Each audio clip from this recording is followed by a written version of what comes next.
Welcome to Matchback Systems podcast. I'm excited to introduce our guest today, Jon Monroe.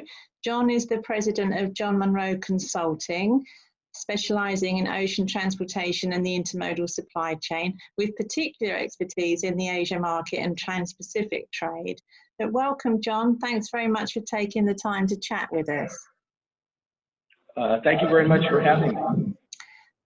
It's our pleasure. So tell us about your consulting work, the type of customers you work with and the services that you provide. Well, I was very fortunate early in my career. I worked on the carrier side and I started in a management training program with US Lines. Ended up moving over to the forwarding side and ran two global forwarders, Emery Worldwide and Circle International. And in 1998, I realized that the supply chain was becoming more complex, and that rather than work in a corporate structure where I had a lot of rules, I could work on my own and help companies navigate the supply chain. So I've been fortunate to have a really good mix of clients. Everybody from Vector, which was a joint venture between General Motors and Emery, a 2-year gig there, helping manage General Motors Global Parts, to a number of different forwarders, Bax Global, Top Ocean, Dwell, and a myriad of tech companies doing a lot of troubleshooting, particularly around 2000 to 2005, when everybody thought they had an answer for the container supply chain, and really they were just getting started. So that's pretty much it. I started in 1998, and I'm still going. Cool. Well, that's quite an impressive portfolio and resume. A lot of work. Now, Jon, I'd like to get your views on what's been going on in the market over the last few months. I know it's been really intense for every element of the supply chain, but let's start with ocean transport. So to sort of recap, in April and May, shipments fell off a cliff and the shipping lines reacted with blank sailings. Then demand rebounded over the summer, leading to an import surge. So carriers reinstated sailings, but there's still a capacity crunch, and some lines have actually deployed extra loaders. So what's your view on their approach to capacity management over this period? Well, you know, it really got started at TPM.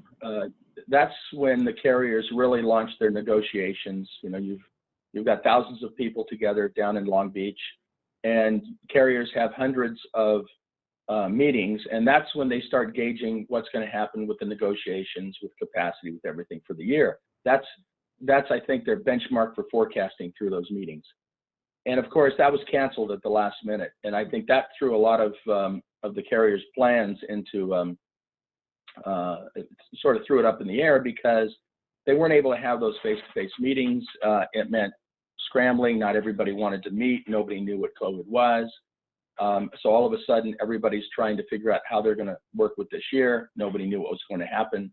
And then all of a sudden, you know, the forecast was a very bleak forecast at that time. Mm-hmm. And then we finally shut down. And I think to a certain extent, a lot of that was psychological. Everybody expected that, well, there'd be no demand, there'd be no need for the capacity. And so the carriers started withdrawing their sailings, implementing what they call the blank sailings, which just means vessels skip the port or don't. They withdraw those vessels. So a vessel that would normally call a port will not call that port for that string that week. And they started managing the Transpacific that way. About the same time, everybody did start shutting down. Well, a little later, I guess, May, June. You know, we had what I call a partial shutdown. Unlike China, China shut down for 8 weeks completely, and I can tell you, because I'm on the phone with China daily today. You know, China's back. Everybody's up. Factories are working. People are enjoying the national holiday that is going on this week and next. So it's a bit of a different on how we handled it. Mm-hmm. And the carriers themselves, you know, they began instituting more and more blank sailings.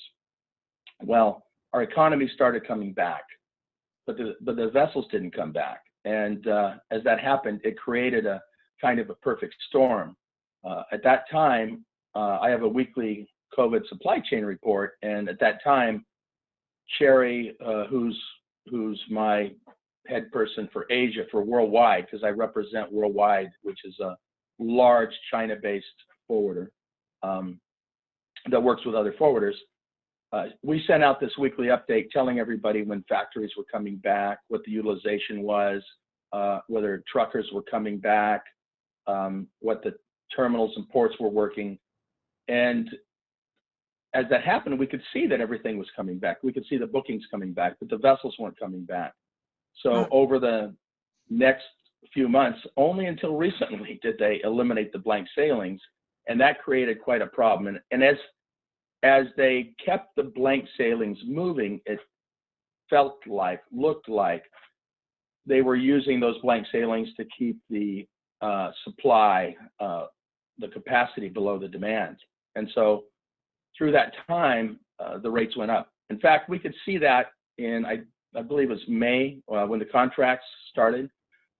Yeah. As soon as the contracts were inked, we had 3 GRIs and a PSS in a matter of 4 weeks. So we could see the direction things were going. But nobody expected that to continue. Everybody knew the carriers needed to make some money. They're looking for a reasonable return. But I think we're through now about 7 GRIs, and it hit the $4,000 barrier when the Ministry of Transportation stepped in. Right. So talking about rates, so I mean, 2 questions really. Do you think these rate levels are sustainable, and what impact will spot rates, which have exploded, what effect will that have on contract pricing going forward? That's the $64 million question. I mean, okay. I think that's what everybody's looking at now as they start planning for next year.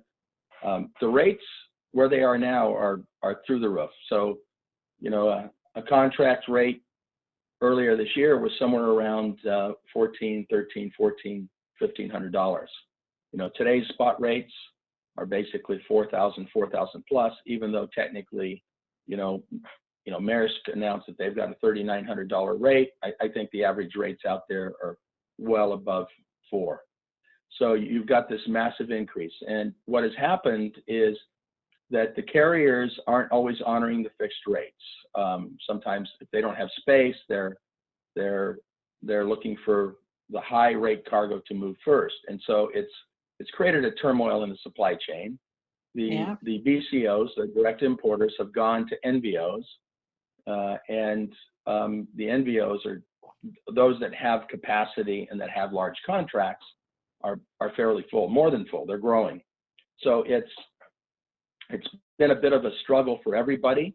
But if you can imagine that you're an importer and you set your budget, you negotiated your contract, and now all of a sudden you've got some unfixed, but you can't always get the space or the right schedule. So now they're 2.5 times what you've signed for, you know. And there are a lot of companies that are having to take a walk to the C-suite, to the CEO, CIO, or CFO, and justify this cost increase. And so I think it's going to push some companies out of business. Really? I'm talking about 2.5 times what you budgeted. So people are struggling with that. But I mean, the rate increases and capacity constraints, as you mentioned, got the attention of regulators last month in the US with the FMC and in China. I mean, they were saying, you know, add capacity, be less aggressive in raising rates. I mean, was that an unusual move? And have you seen signs that the lines are heeding those warnings? I think it was John Clancy at Sealand, when asked a very similar question about the FMC, responded, we keep money in our budget for the FMC. I think that the FMC is not going to do anything. They're going to, you know, investigate just the same way they did in 2009, and then they're not going to do anything. They're known these days for not doing anything. They're late to the party. They should have known about this, and I'm certain they did, because I'm certain a lot of people complained some time ago, but they're not going to do anything. They didn't do anything in 2009. So nobody's got any expectations that the FMC is going to do much. Maybe they're Okay. going to find a carrier $10 million, and this is what's at stake here is billions. Right. So, and what's the feedback from, you work closely with the MBOCC community. What's their feedback on market conditions?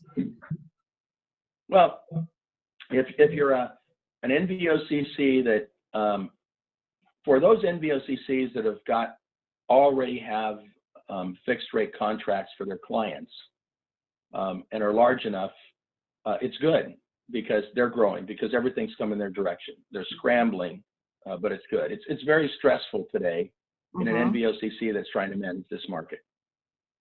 So, I'm in the middle of handling quite a bit of business, and the person that handles it for me in Shanghai, Sherry, for worldwide, they're working long hours. They're struggling to get the bookings. And then in the middle of this, of course, we had recently the CMA virus attack. So Right. that has been another straw that's just breaking this the back of this camel, so to speak. So it's been a very interesting year, very much of a year in turmoil. A lot of unexpected things that happened that really disrupted the supply chain. So you have people right now, trying to get bookings for post Golden Week, and there's going to be a short window because you still have a lot of tariff exceptions that are expiring at the end of November, and so this train is going to keep going, I think, for some time. Oh, it's one thing after another. So, we talked about ocean carriers and MBOs, and let's turn to US port operations. So the increase in cargo volume led to congestion at some terminals, causing problems with chassis availability, the return of empty containers. Is that still a major challenge?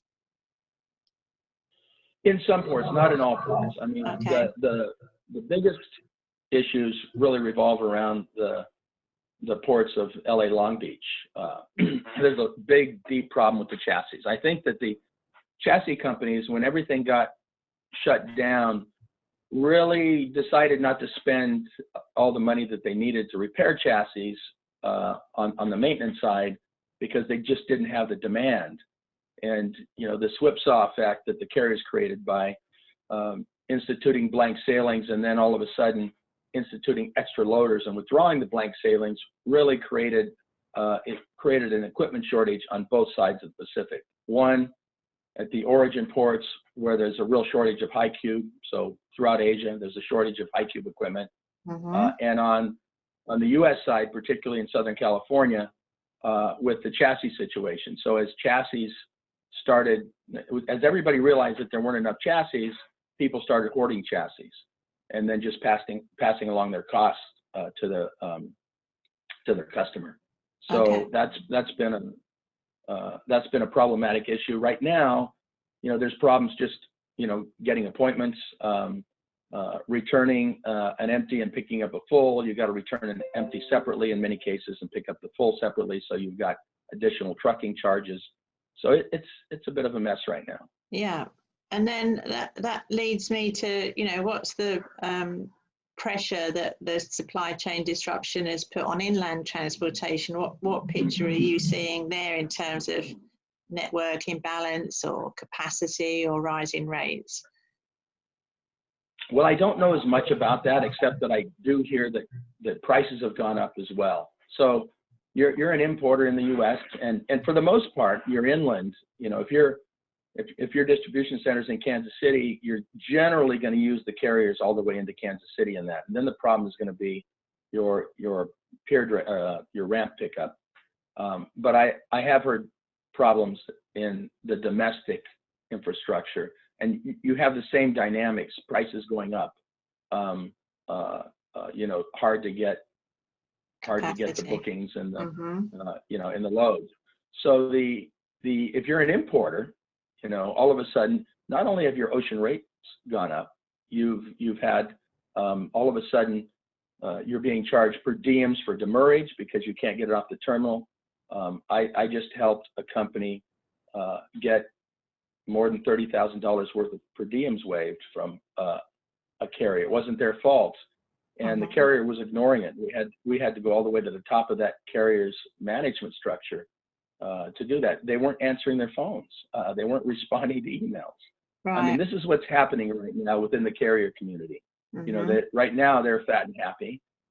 They're moving as much cargo as they can, and it's creating a lot of pain. I heard, and I'm not certain if it was Lars Jensen that came out with it, but I've heard that or maybe it was the Journal of Commerce, schedule integrity is about 67% with the carriers last week. Oh. So 67%, that means, you know, 33% of the time they're late. And and it's only going to be made worse with the CMA virus attack. Yeah. And you know, let's talk about the type of freight driving these import volumes. I mean, there's the usual holiday season merchandise, but the mix of commodities has changed as a result of COVID. So there's strong demand for PPE supplies and a shift to e-commerce as consumers have adjusted their purchasing patterns. What's your feeling about how long this will last? Do you see it as a temporary or a more permanent shift in commodity mix? I think it depends on how long COVID is around. I think what you're seeing is a restructuring of the way we live, and as a result, you're seeing a change in the things that we buy. So, you know, people aren't going out to restaurants the way they used to, and people aren't traveling. So what are people doing? They're not going on vacation. Maybe if they go on vacation, it's going to be a road trip. And so in the meantime, what are they doing? They're fixing up their homes. So, you know, a lot of home decorations. I talked to a contractor who told me a home package, which is all the things that you buy to build a home for a contractor. The costs are up 50%. So imagine now you've got to build a home. It's going to be 50% more than it was 2 months ago. That's going to drive up the home prices. Exercise equipment. I think when this started, I wanted to get a set of barbells. I couldn't, you know, I went to Big Five. I went everywhere I could. They were sold out. They're still sold out. Computers, you know, have been a big thing. Computers and laptops for back to school, since back to school is virtual. So it really has changed the things we buy. I think for Halloween's coming up, but I don't see all the costumes that we saw last year. My son's 8 years old, and my wife did get him some costumes, but I think the selection of Halloween supplies is limited.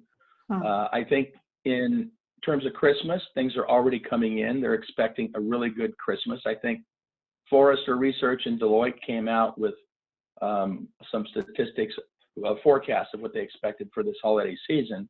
And they're expecting a very strong, robust holiday season between November and January. So, you know, people are inside, they still want to do things. So they're going to buy the kinds of things that they need for being around the house or being local, not traveling. Yeah. People, I understand RV sales are up. So I've got friends that spend a lot more time on their boats because we live in the Puget Sound area, and that's a big area for boats. So all of those kinds of things are the things that are now moving. But of course, PPEs, that's a new commodity. You know, the masks, the gloves, and the gowns. And when we came back from China, I became a part of a 60-person global sourcing team for Wuhan, because worldwide is really big in China, and they're partnered with Alibaba. So we were, you know, I was the U.S. representative for trying to get PPEs, but there were none in the U.S. because they're all manufactured in Malaysia and China. Yeah. So the sourcing went to India, to Turkey, where there are still factories, and you know, now there's this mad rush to get restocked. I think the government's got what they call Operation Warp Speed, and so, you know, that's bringing in federal stockpiles. Every state went out and started buying PPEs. You probably heard. I think Gavin Newsom, the governor of California, was the first one to announce, you know, he's going to spend $1 billion on PPEs. So not only are they bringing them in, you know, right now because they need them right now, but they're going to have to create a stockpile because they don't know how long this is going to happen. Okay. And now, as you've seen, I think I put out in this week's update that, you've got 31 states that now have got an increase of over 10% in the last week of COVID infections. And Yeah. many of those states are the smaller Midwest states that thought they were immune because, they had a lot of space and they had a small population. But I can tell you, nobody's immune to this. So, No.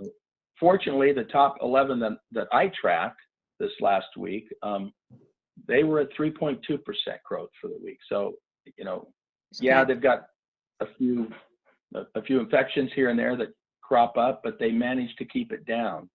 And let's hope they keep it that way, and that spreads to the rest of the country. Yeah.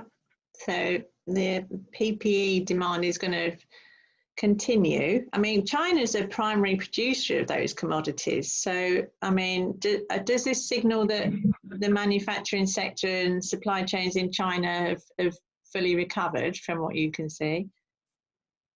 Well, when this happened, there must have been 1,000 factories that cropped up for nothing. So to give you one example, do you know who BYD is? No. BYD is the electric car manufacturer in China. I think they're the biggest. And they're a car manufacturer and they've moved to electric cars. They are now the largest mass manufacturer in China. So they moved some of their lines to manufacturing masks. And a lot of the factories did this in China. So you had a lot of factories that cropped up. If you go into, I think it's Home Depot, you will see, one of the office supply stores, you will see BYD sanitation. And, so they are manufacturing, they recognized what the demand was going to be and they capitalized upon it. And there are companies in the US that are doing this as well. Mm-hmm. So I think the world is going to be saturated with PPEs at one point, and the price will come down. Yeah. Okay. I mean, you've obviously got your finger on the pulse when it comes to China. So what's, talking sort of big picture, what's your view on the fallout from the ongoing tariff situation and other trade tensions with the US? Well, I think I saw a post yesterday that talked about phase one, and we've got to figure out whether phase one is doable. I mean, there's no doubt that we needed to balance the books with China.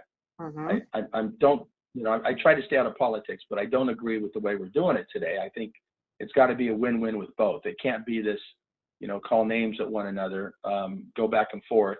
Mm-hmm. We can say that China delayed, but so did we.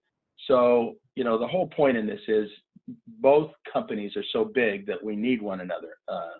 And China's going to continue to grow. We're going to have to find a way to accommodate one another. Mm-hmm. And I don't think China's manufacturing is going to drop off the cliff. I think it will continue. No matter what you want to think. When you look at Vietnam's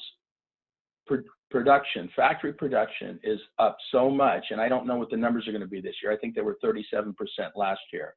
But today I struggle with getting things out of Vietnam, and I manage about 35,000 TUs coming from Asia, mostly from China, through Worldwide, for companies in the U.S. And we can feel what's going on in Vietnam. No doubt it will continue to grow, and people will try to bring things back to the U.S. and bring things to Mexico where it's closer.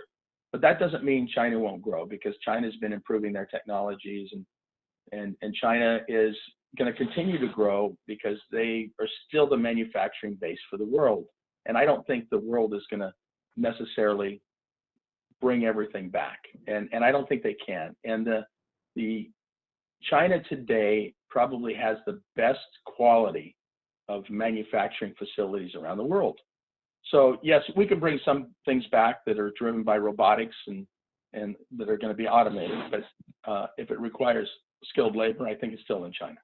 Okay, so you don't see, I mean, there was a lot of discussion about a shift of sourcing away from China to other countries. So you think that's going to be, I mean, they were talking about the supply chain risks of single sourcing, but you don't really see any significant sign of companies adopting that approach? Yeah, I do see a shift, but there's going to still be growth. You know, Okay. I don't see China going away. I don't see Vietnam taking over from China. China, I think, will continue to be the largest manufacturer of many things. You know, the one thing people don't realize, and one of the advantages that China has, and I did talk to a large BCO. When I say a large BCO, I'm talking about a Fortune 50. And I asked them, the guy that runs their global supply chain, what they were going to do with China. And he said, we're going to stay there. And I said, so why? And he said, because of we've got our quality control people there. They know our product. You know, we just can't afford to go teach somebody all over again. So you're going to have some of those issues. And I don't think people realize how difficult it is to get set up and get people to deliver quality. You know, so you've got factories that have already been there. And so it's not that easy of a thing to do. Right. So there will be companies that were successful in making it, and that'll be probably products that are not as the demand is not as much there for the quality as much as it is for the cost and quantity. Okay, interesting. Thanks, Jon. Now, your expertise covers sales and operations, but also technology. What's your take on the level of progress that's been made to improve supply chain efficiency through IT? And do you think that, you know, the disruption caused by the pandemic has moved digitalization at a faster pace? Well, you know, there's digitalization is sort of it's a word like logistics that means different things to different people. And our industry has already been digitalizing. I mean, I've been the lead developer for many systems, both in China and the U.S. So I've actually overseen Chinese programmers in China develop systems that were Chinese systems, as well as, you know, purchase order management systems in the U.S. And right now I have my own platform that 160 factories book against for orders in China. So I'm very close to that, and I've been doing that for 25 years. Our industry, I think the issue with digitalization is we're helter skelter. You know, if you look at the way we're looking, you know, what is rolling out this year with the carriers, the space managed everything, that's similar to the way we look at technology and digitalization. Everybody doing something and everybody going in different direction. So, you know, which makes our industry ripe for attacks, similar to what happened at Maersk, although Maersk's wasn't intentional. It was a byproduct of Ukrainian servers, and the CMA attack. So, you know, we haven't really gotten our arms around what digitalization means. You know, we don't have true digitalization throughout our supply chain. And until we learn how to share data, you know, we'll never have true digitalization. I think digitalization is not something you can say just because you can access a system via the internet. You know, you have to be able to integrate across the supply chain. And well, you try doing it. One example of that would be the terminals. You know, today the terminals will not let you get at the data in their systems, yet you need the release. And you know, when I was involved with operations on an NVOCC, I can tell you, I estimated that, you know, somebody that is managing a desk and managing shipments.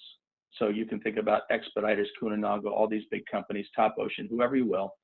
They probably spend 35% of their time, maybe more, going to carrier and terminal websites. So why? I mean, my son can manage technology probably better than I can.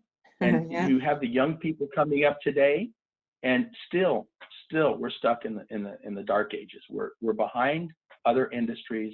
We're behind the times given where technology is today. So we're not there yet. I'm not certain what it's going to take to get there. We have a lot of initiatives out there, but we're a ways from it. Okay. Let's to finish up. Here's the big question that requires your crystal ball. So there seems to be a consensus that import volumes will remain strong through November, but the demand outlook beyond then is kind of uncertain. How do you see the market heading into 2021, Jon? Well, I'm sure there's people out there that are a lot smarter than I am that are tackling this. So let me put it this way. If you look at what just came out with Forrester and with Deloitte, they basically forecast that the November to January season would be very, very strong for the holidays. If that's the case, then we're really bringing things up through December, and if you look at January, that's pre-Chinese Lunar New Year. So there's going to be a rush to get things out before the Lunar New Year. Mm-hmm. So what I think could happen is we'll see things strong through November. We'll see a little bit of a dip in December, and then towards the end of December, it's going to start moving up again, and it's going to be a rush through and to get everything on board before February 12th. And so then that leads us into the contract negotiations. A perfect time for cargo to drop off so that the shippers can get back the edge and the power to negotiate contracts. Right. So that's the way I see a possible rollout. Okay. And then the question is, I think the question on everybody's mind, by the time we get to that February is one, what's the baseline for the contracts? Mm-hmm. Are they going to start at where they are on spot rates? I don't think so. So what's the baseline? Two, what does a contract mean? Will the carriers honor them this next year? How is that going to work? And then three, what can you expect of the spot rates? So, everybody's gone through a painful time this year. Their costs have gone through the roof. They're struggling to make ends meet. To have positive P&Ls. The forwarders struggled for quite some time, then came back. But the person that controls the product, the BCOs, the importers, the vendors that are delivering to the retailers, what will happen, without a doubt, is online sales are going through the roof, and that's another key driver. People are home, they're online, they're learning that online purchases is a lot easier than going into the store. So you're going to see problems with the malls. You're going to see some non-essential retailers drop off. You probably see more bankruptcies. I think that when COVID hit, it picked the winners and losers. So companies like Costco and Target, the companies that were both essential and non-essential, you walk in to buy food or something like that, you decide you need a laptop computer or patio furniture, you're going to buy it or clothes. And that period when they were open and nobody else was really gave them a head start, and it's really crippled those companies that were non-essential. So, and they're still struggling to get back. Some of them didn't make it back, and some of them are still struggling. So when you look at the old way of retail and what's going to happen, the mall, I'm not going to go into a mall. I don't know how many people will. There are some malls that are doing well, that are high-end, and they've got high-end restaurants, but in the meantime, you've got some of the middle of the Class B malls, and I don't think they're doing so well. No. Anchor tenants are companies like Macy's, Nordstrom's, JCPenney's. Yeah. That's no longer a draw. No, and I see some of them are being changed to sort of distribution centres, warehousing in the malls. Yes, because with all of the online purchasing, I mean, Target storage strategy is probably they're ahead of the pack. It's all about one inventory. So whether that inventory is in a store or in a distribution center, and this past year saw many retailers convert some of their stores into fulfillment centers. Yeah. So you're seeing movements that way, and that is helping many of these retailers compete. So it's all about getting product to the consumer. Yeah. Well, it's certainly going to be an interesting year, Jon. So before we sign off, for anybody who would like to reach out to Jon, his website address is jonmonroe.com. That's JONMONROE.com. It's been great talking with you, Jon. That was a treasure trove of information. You certainly packed it all in there. Thanks very much for sharing your insights with us. Thank you, Debbie. My pleasure. My pleasure.